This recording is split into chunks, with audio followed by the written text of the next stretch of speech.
So good morning everyone. So we can continue the drag information slide for next. So here we will see the general guideline for response to the drag information review. So what are the general guidelines we have to follow while we are giving the drag response to a patient, physician or doctor. So whenever you are giving so the any information should not use it.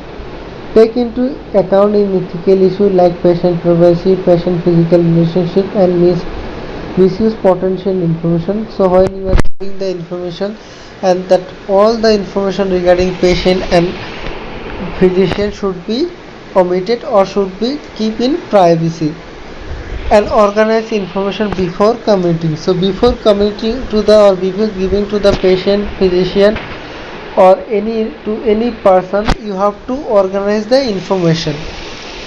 Next is tailor the response according to inquiry background. So if the patient is want the information, so you have to give the more basic information. If the request come from any higher authority like cardiologist department head or physician, then you have to give as per their requirement, or you can use more medical term compared to general term. Reveal the information source. Once you give the information to the patient or doctor, you have to also reveal or cite the information source where you have to get the information. Use comprehensive information. You have to comprehensive it, and you have to make within the 5 to 6 line. So more than page you should not give. You should give very concise information. What the physician want, exact information you have to give. And alert the inquiry for possibility delay. So if the inquiry needs some more time or more details are review, that time you have to call to the patient or call to the particular physician that you need more time to give that response.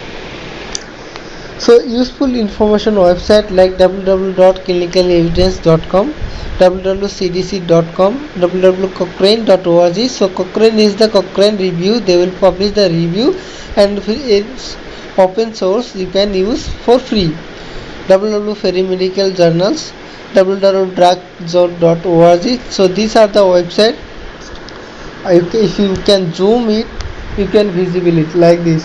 So clinical, CDC, Cochrane. So these are the few example.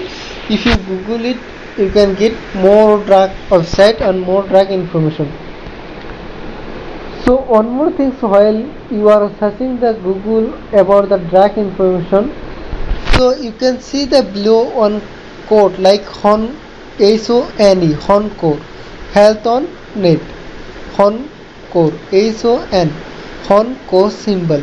So HONCORE symbol means health on net. It's a verified and unbiased information. So if you check the HONCORE symbol in the website downside, then that information can be related to scientifically evaluated. So when you are searching the information regarding any drugs, you can get so many thousand of links, but what is the authentic, that will be depend on HONCORE listing. HONCORE means health on net. Core is a symbol of recognition of website where you can get the related health information. So always about Wikipedia. Wikipedia will not give exact information what the physician level want. Next we can see the key messages. The provision of drug information is core activity of clinical pharmacy practice. So it's a core activity for pharmacy practice. DI pharmacists require a good knowledge of therapeutic, both clinical experience, right and verbal communication skill, and skill in the retrieval and interpretation of the drug information. So drug information pharmacist should be well educated, well knowledge, and he should know about the while writing and written skill, while writing and speaking and written skill. Again, key message we can see that a systemic approach when answering the drug information query is essential. So whatever the systemic approach, modified approach we are discussing in the previous slide, it's very important. So you have to use one by one step for give the information. The way in which the answer is formulated and communicated determine the acceptation of DI provider. So whenever we are giving the drug information to the provider, whether they will accept or reject the information, that based on the provider or pharmacist their communication skill and consciousness of the information.